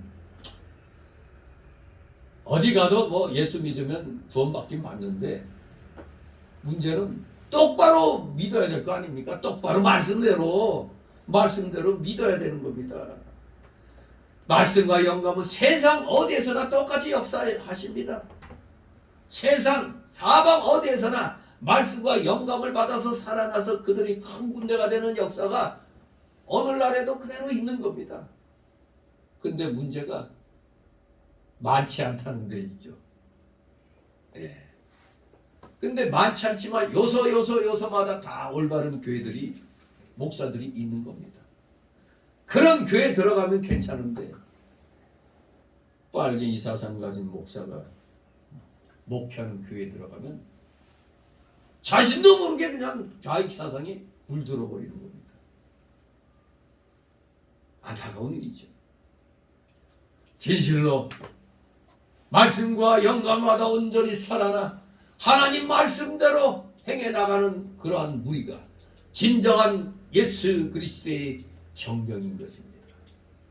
디모데후서 2장 3절 4절에 그리스도의 정병의 그 자격들이 나오죠. 말씀과 영감을 받아서 올바르게 성경 66권의 진리 안에 거해서 실천을 해야 진정한 정병이지, 말씀 따로 내 생각 따로 내 행동 따로 하면은 결과는 뭐 하나님의 진노입니다. 11절 있습니다. 또 내게 이르시되 인자야 이 뼈들은 이새 온 족속이다. 그들이 이르기를 우리의 뼈들이 말랐고 우리의 소망이 없어졌으니 우리는 다 멸절되었다 하느니라. 아멘. 이 뼈들은 절망적인 상태에서 아무런 도움을 받지 못하는 그 포로제 이스라엘 백성을 가리킨다고 그랬습니다. 그야말로 이들 스스로가 뭐라고 그럽니까? 우리들은 이 뼈와 같이 말랐다 이겁니다. 소망이 없다 이겁니다. 심지어 다 멸절되었다고 지금 말하고 있는 겁니다. 그러나 하나님의 권능의 역사와 생기로서 너희들을 살려낼 것이다. 이것을 알려주신 겁니다. 에스겔을 통해서 포로지의 이스라엘 백성들에게 알려주는 겁니다. 알려주면 듣고 힘을 내야지. 12절 13절 있습니다. 그러므로 너는 대언하여 그들에게 이르기를 주 여호와의 말씀에 내 백성들아 내가 너희 무덤을 열고 너희로 거기서 나오게 하고 이스라엘 땅으로 들어가게 하리라. 내 백성들아 내가 너희 무덤을 열고 너희로 거기서 나오게 한즉 너희가 나를 여호와인 줄 알리라. 아멘. 내가 너희 무덤을 열고 나오게 하겠다 그랬습니다. 이스라엘에게 있어서 사실 이 바벨론에서의 포로 생활은 마치 무덤 속에서의 생활과 같다 이겁니다. 이는 한 국가가 성립하는데 주권과 영토가 구성원인 이 백성과 더불어서 반드시 필요하다는 그 차원의 문제일 뿐만 아니라 하나님의 택한 백성으로서 영적인 생활을 해야 할 언약의 백성이 바로 이러한 생활에서 단절된 것을 표현하는 것이기도 하는 겁니다. 그렇기 때문에 단절된 것 같은 이런 상황을 해결시켜 주신다는 거예요. 무덤과 같은 상태가 있지만 다 망해서 무덤과 같은 상태이지만 하나님께서 능력과 생기로서 그 무덤을 열고 거기서 나오게 하는 겁니다. 한 국가의 그 주권을 주장하려면은 국민이 있어야 되잖아요. 또 땅이 있어야 되잖아요. 그리고 그 국민들이 다스리는 그 주권이 있어야 돼요. 그 국가의 3요소가 그겁니다. 주권과 영토와 국민이거든요. 근데 지금 이스라엘은 땅도 빼앗겼지. 그리고 주권도 빼앗겼지. 그리고 국민들은 지금 죽은 상태와 같이 포로지에 갇혀 있으니 그야말로 희망이 없는 그런 상태예요. 하나님 백성으로서 영적 생활을 해야 되는데 그것이 지금 다 단절되어 있단 말이에요. 지금. 그런데 거기서부터 하나님께서 나오게 한다는 겁니다. 즉 이스라엘의 그 고토로 돌아오도록 해방시켜 주시겠다는 그런 뜻입니다. 이스라엘을 다시 부흥시켜 주신다는 겁니다. 그 백성이 그때서야 하나님은 구원의 하나님이신 줄 알게 된다는 겁니다. 지금은 아무리 얘기해줘도 마이동풍이죠. 세계의 경일기죠. 왜 지금 여기에 이렇게 갇혀 있는데 무슨. 그런데 이제 앞으로 고레스 왕이 메데 바사의 고레스 왕이 바벨론을 점령하고 정복한 다음에 이스라엘 백성들을 해방시켜 돌아가야 할 때 그때서야 이 선지자의 메시지가 하나님의 은혜의 말씀이 그때 했던 것이 지금 이게 이루어지는 거구나 하고 진정으로 하나님은 구원의 하나님이시구나 깨닫게 되는 겁니다. 이게 이루어질 때까지는 사실 우리 인간은 옛사람의 속성이 있어가지고 긴가민가 하면서도 한쪽으로는 소망 갖고 한쪽으로는 또 그냥 절망 속에서 또 살아가는 겁니다. 뭔가 이루어질 때 되어서야 이제 깨닫게 되는 게 우리 연약한 인간의 그런 본성이라 할 수가 있겠습니다. 다 같이 14절 있습니다. 내가 또 내 신을 너희 속에 있고 너희로 살게 하고 내가 또 너희를 너희 고토에 거하게 하리니 나 여호와가 이 일을 말하고 이룬 줄을 너희가 알리라. 나 여호와의 말이니라 하셨다라. 아멘. 내 신을 너희 속에 둔다. 그래서 너희로 살게 한다. 내 신은 바로 뭐요? 성령을 가리키죠. 성령을 말합니다. 즉 이 본문에서는 6절과 9절에 언급된 생기를 가리키죠. 생기는 진리와 영감의 역사를 가리킨다고 말씀했습니다. 바로 이 진리와 영감의 역사로 성령의 역사로 생명이 살아나는 겁니다. 이스라엘 백성들에게 소망을 주고 활력을 불어넣어 줄 뿐만 아니라 도토로 인도해 주시는 이는 오직 하나님 뿐이십니다. 하나님만이 다시 예루살렘으로 돌아오게 하실 수 있는 것입니다. 마찬가지로 오늘 우리에게도 힘과 소망이 되고 우리를 천국 백성으로 인도해 주시는 분도 오직 하나님 한 분뿐이십니다. 이것을 믿으셔야 됩니다. 하나님 한 분뿐이다. 하나님께서는 그래서 누구를 통해서 이 일을 이루시느냐? 예수 그리스도를 통하여 이 일을 이루시는 겁니다. 그렇기 때문에 우리가 예수님 믿지 않으면 구원 못 받는다고 말하는 겁니다. 하나님은 성부께서는 예수님 통해서 구원의 역사를 이루시는 거예요. 그러니 이 예수님이라는 이 통로, 이걸 통하지 않으면 어느 누구도 구원에 이룰 수가 없는 겁니다. 생명에 이르는, 영생에 이르는 유일한 길은 예수 그리스도인 것입니다. 왜? 하나님께서 예수 그리스도를 통해서 역사하시니까. 그래서 우리는 항상 모든 기도 끝에 예수님의 이름으로 기도한다고 그렇게 끝맺음을 하는 것입니다. 진실로 우리 아무리 힘들고 어려운 상황에 놓여 있다 할지라도 우리는 예수님의 이름을 의지해서 늘 하나님께 간구하는 그러한 자세를 우리가 잃어버리면 안 돼요. 지금 간구하는 것이 다 잊혀져간 옛날 추억같이 됐죠. 우리 어려운 시대입니다. 지금 우리나라 정말 우리 기독교계가 이 나라를 정말 앞장서서 살려야 될 때입니다. 그냥 대통령만 바뀌면 될 줄 알았더니 이건 뭐 첩첩산중이야 이거. 그대로 악한 무리들이 그대로 사방 요소요소에 그대로 다 박혀 있어. 이것들 다 빼내야 돼. 대못 박아놓은 거 다 빼내야 되는데 이 일에 이 정권에 힘을 실어주는 부류는 이루이 기독교계입니다. 그리고 애국자들. 아예 정광 목사가 미국 가서 그 3.1절 때, 그 재헌절 때 그 집회 그 필름을 보여줬더니 그냥 모두 입을 딱 벌리고 놀래더라는 게 어떻게 저렇게 많은 사람을 모을 수 있는가. 싫든 좋든 간에 어떤 행사 때 적의 무리와 맞설 수 있는 세력을 딱 보여주는 것은 오직 광화문 세력밖에 없어요. 정교조, 민노총 저것들이 그 광화문 세력에 눌려갖고 지금 길을 못 피고 있는 거예요. 그런데 이 세력을 지금 분쇄하기 위해서 국회가 지령을 내렸단 말이에요. 그랬는데 엉뚱하게 우군이 돼야 될 사람들이 막 공격하잖아요. 적과 아군도 구분 못하면 전쟁에서 지는 겁니다.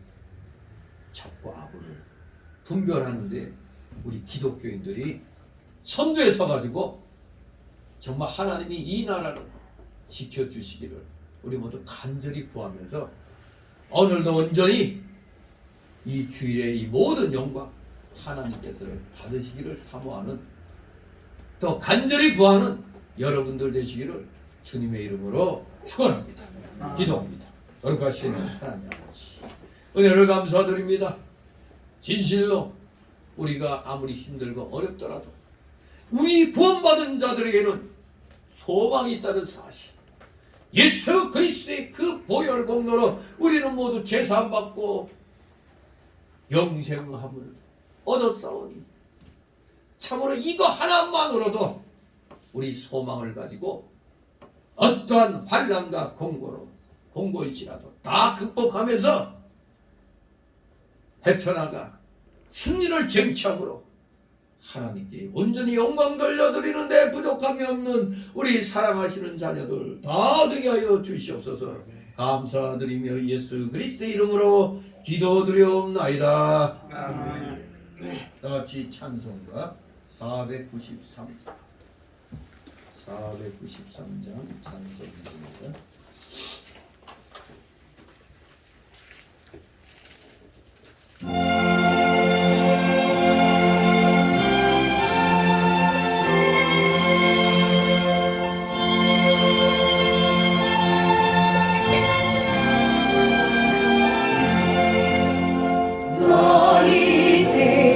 주님의 새 생명 얻은 곳 옛 것은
드려진 예물을 놓고 하나님 앞에 호흡기도입니다.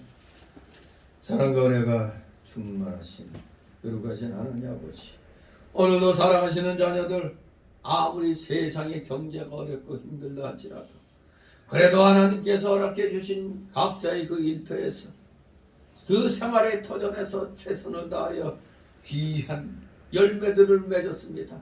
그 귀한 열매들에 대한 감사의 표시로 이렇게 주의 귀한 주의 날 맞이하여 주의 헌금을 또 이렇게 드렸습니다. 11조 헌금, 각종 명목의 감사 예물, 찬양 예물, 건축 예물, 또 이제 우리 총회에 또 속해 있는 세례교인 이상들은 다 또 주일 총회 주일 또 예물을 드려야 되는 그런 또 시점에 왔습니다.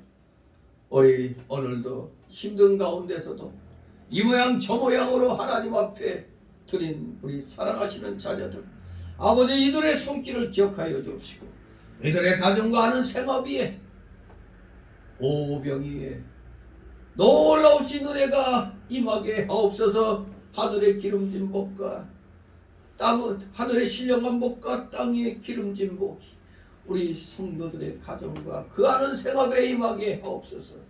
혹시라도 물질로 고통당하고 있는 우리 성도들 있습니까? 아버지 기억하여 주시옵소서. 그들도 속히 이 하나님이 주신 물질을 마음껏 주의 영광을 위하여 사용할 수 있도록 하늘 창고문을 활짝 열어 주시옵소서. 진실로 주의 영광 위한 삶이 우리의 그 모든 삶이 되게 하여 주시옵소서. 감사드립니다. 드려진 예물 몸된 교회를 위하여 잘 사용되도록 늘 은혜로 충만케 하여 주시옵소서. 감사드리며 예수 그리스도 이름으로 기도드리옵나이다. 아멘. 주님.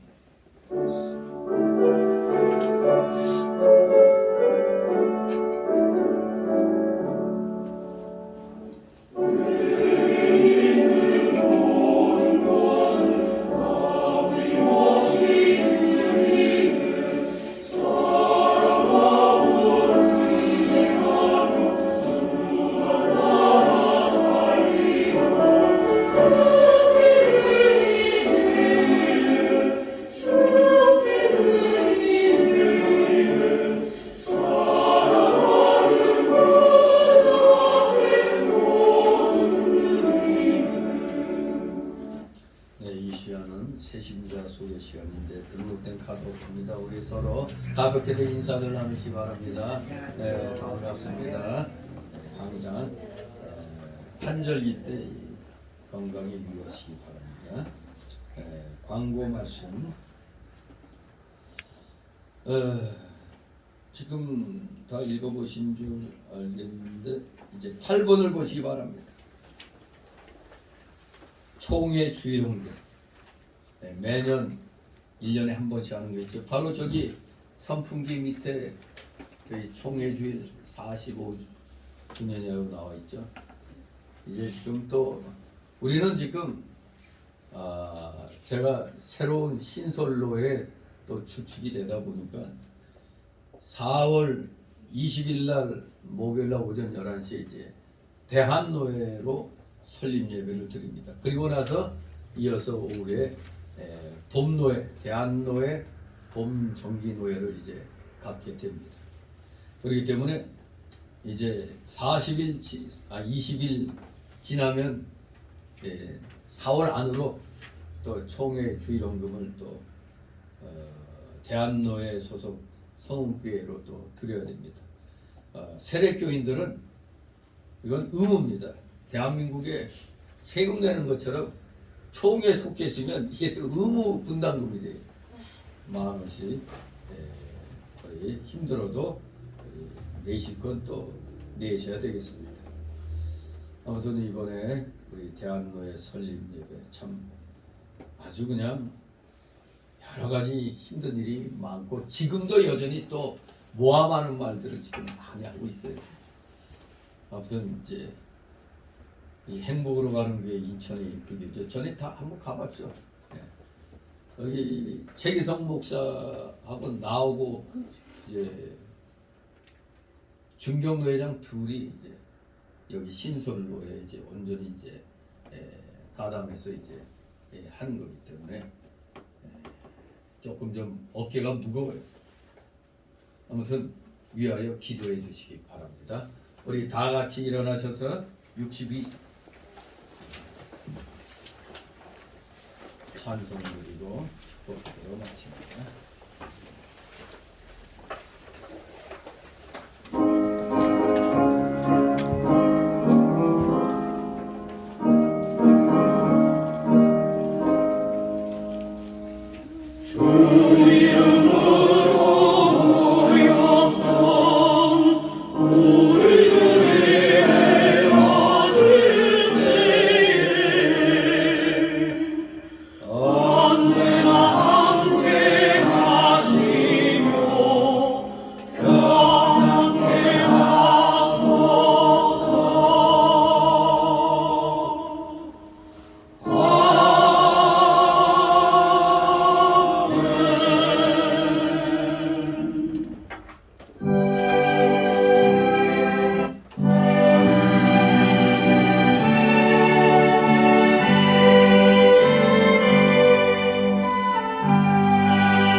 영원한 지옥 사망 형벌로부터 영생 복락의 무궁천국으로 우리를 구원하여 주신 우리 구주 예수 그리스도의 크신 은혜와 하나님 아버지의 극진하신 사랑하심과 성령님의 감동 감화 교통 충만 내주 역사하심이 여기 머리 숙인 모든 무리들 머리 위에와 또 각 가정 위에 하는 생업 위에 하는 학업 위에 이 나라 이 민족 위에 이 나라 모든 올바른 교회들 위에 이제부터 영원토록 함께 있을지어다.